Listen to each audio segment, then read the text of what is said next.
Hi, it's Amber from Resell Genius, and I haven't done a video in quite some time. I've had tons and tons and tons of things going on, including moving into a new house, and I'm back. Hi. I actually had like several people comment on my Poshmark account and on my IG. Where are you? We miss your videos. And that meant the world to me. So I really appreciate that. I wanted to share with you something that I learned recently. And I've been selling on Poshmark and all the other platforms for over 20 years. So this was pretty cool because I like analytics and I like doing testing and seeing what works and what doesn't. I had talked in the past about sharing your closet a bunch and then also how to relist as new, not relist and copy. Hopefully that makes sense. So if you just relist an item using like the copy listing, that'll just kind of pop up and it will just be the same listing, especially if you do it within a certain amount of time. Now, if you have your information saved to say a note file on your phone or any way that works for you, you can just copy and paste and you can actually relist that listing brand new. And that way, Poshmark's algorithm puts it up at the top at the new listings and it will get more visibility and the algorithm will like it better. Now, I was using a automation service to do this, and you could choose 30 days, 45 days, or 60 days for your relisting. And Poshmark does like to keep this a secret. From my experience, it has been 60 days to count as a new listing, and then anything below that, if you do the copy relisting feature, it's just gonna be a waste of your time. I also heard that if you change the title a little bit when you're doing the copy listing, that works as a new listing, but I'm not quite sure. So I'm gonna have to do some more testing on that, or if one of you guys has done that already, let me know in the comments by going into your account on the bottom right hand of your screen in the menu bar when you're on the app and clicking on your little face, the little round face icon, and then it will have all your little options there. Go scroll down until you see seller tools, and then you'll be able to pull your sales report, your inventory report, all that stuff.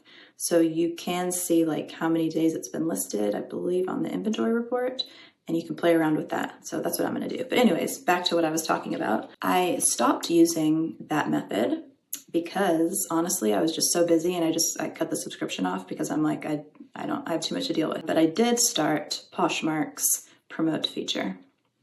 Now, the Poshmark Promote feature, the first time I did it, I got 0 sales. I was spending quite a lot of money. I think it was $15 a week, and I was getting nothing. So I shut it down. This was kind of in beta, and I'm like, this is ridiculous and totally worthless. Then I did it again a couple months later, and they seem to have kind of worked out some of their bugs because when I was paying for the Poshmark Promote, I was actually getting more sales. They have a report on there that tells you how many sales came from Promote, not just regular sales. So you can actually see, is it making sense? And although I was spending a lot, I was getting the incremental increase in the sales. So that's something that, you can decide to do or not. I currently have that turned off too because I was trying something else. So this is what I did. I got a little bit click heavy for a while when I was using the automation, and I had usually done 60 days, but then I bumped it down to 30 just to see what would happen and to see if that would help. And actually it did not help. Bumping it down to 30, like I said, I believe Poshmark counts that as an old listing. The other disadvantage is that if people have liked your listing and maybe are contemplating buying it, well, now the listing's gone. So if they go to their likes or their bundles or whatever, like that listing is gone. Now, of course, they could search for it again. Hopefully they could find it, but like there's so many listings on Poshmark that when you search for something, they all don't show up. Believe me, it is a very curated list. So just keep that in mind. But anyways, so since I found that that was not working, I wasn't getting very many sales at all. In fact, I was like, what is happening? I then turned both off and I just let my listings sit for a while. So I didn't relist any old listings and I didn't relist any old listings as new. I still listed new listings, but on the old ones, I just left them alone, and I would probably say I might have left them alone for 6 months or more. You wanna know what happened? This is what happened. Several items that I had had on my Poshmark closet for ages, which were very high price points, sold. And I was like, what? So this is who they sold to. They sold to a really weird username like XYZ, blah, blah, blah.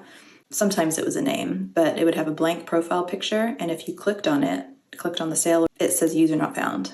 And my first sale like that, I was like, oh my gosh, like someone bought this. I'm so excited. And then the user isn't found. This was scam, blah, blah, blah. But no, I kept on checking. It wasn't canceled. It wasn't canceled. Poshmark was, right there with me saying, ship the item, ship the item. And so I did. And it shipped and it got approved by authentication and I got a positive rating. I sold a Stella McCartney faux fur coat that I had listed probably for, I'm not kidding you guys, like 4 years. Because I'm not gonna, like if I have a price and that is my price and that's how much money I wanna make and that's how much margin I wanna make, I'm not gonna lower my price just because it's been sitting there for a while. Some people need to move their stuff, and that's when I kind of talked briefly about it in one of my first videos about, you need to choose your business strategy. Do you want to be volume driven with small margins, or do you want to be low quantity, higher price points? You might not sell as much, but your profit is going to be big and your price points are going to be big. And if you're selling out of your own closet, fine, take a loss. In fact, if you do take a loss, and I'm not a tax advisor, so this is not tax or financial advice, but if you do take a loss when you are doing your taxes, you might be able to actually claim your losses up until you're net zero, basically. So you can't claim losses and get money back like you would with like a donation, but you can offset your gains by selling some things at a loss. But again, I am not a tax planner. I am not a CPA. This is not tax advice. This is not financial advice. This is not legal advice, nothing. This is just me having a conversation with my friends. So I would suggest that you guys play around with not copying and relisting as often. Give it a couple months and just see what happens. The reason why this happened is because the not user found and the blank profile pics, those are people who find the listing on Google. And I love Google sales because someone sees your listing promoted on Google Shopping or anywhere on the internet, whatever. Like if you search for your item, sometimes it comes up, sometimes it doesn't. But again, algorithm, they serve the people what they want. So somebody might see that listing, click right on it, and they can actually check out as a guest on Poshmark, buy it, you ship it, works the same, you get the money, blah, blah, blah. I got way more Google sales when I stopped relisting my old items as new or as old, like a lot. So now I'm kind of keeping that going, supplementing the work I would have done with the relisting with just new listings. So things from my closet or things I have, whatever, new listings. I don't know why I have to explain that. Duh, I'm being silly. Yeah, give it a shot and see if you can get some Google sales. Sometimes the Google person actually will set up an account. So when you click on it, it will say user found. But usually you can kind of tell because they're like brand new, they don't have a picture, etc. I did have one sale. I can't remember what sale it was actually. I think it was for a pair of boots. And she bought them and I woke up and I was like, yay, so happy to wake up to a sale. And then like an hour later, Poshmark canceled it. And I was like, what the heck? Like I didn't cancel it and the customer didn't cancel it. And we were going back and forth, me and the client on the messages on the order. And she was like, I didn't cancel this. There's nothing wrong with my credit card. I don't understand how this app works, because she was a Google shopper. And so I emailed Poshmark support and I think they were a little busy, so they didn't get back to me. And I said, well, this person is obviously legit. I'm just going to go ahead and relist the listing and see what happens. If it gets canceled again, then I know it's like a stolen credit card or something. And if it doesn't, and I wait the 3 hours, always wait the 3 hours if it's like a straight sale, not an offer. Because I think the customer has 3 hours or Poshmark has 3 hours to cancel. So wait the 3 hours, ship it out, and you'll get your sale that way. So don't always write off things that are canceled. And I think it's really good communication to be having dialogue with your customers through the sale, because in the sale, if you click on sale details, it will say message buyer. And so recently I had one guy who sent me an offer and I accepted it. And he was like, oh, darn, I guess that was sold. And I was like, yeah, to you, because you accepted the offer. And he said, you know, I wish you would have told me.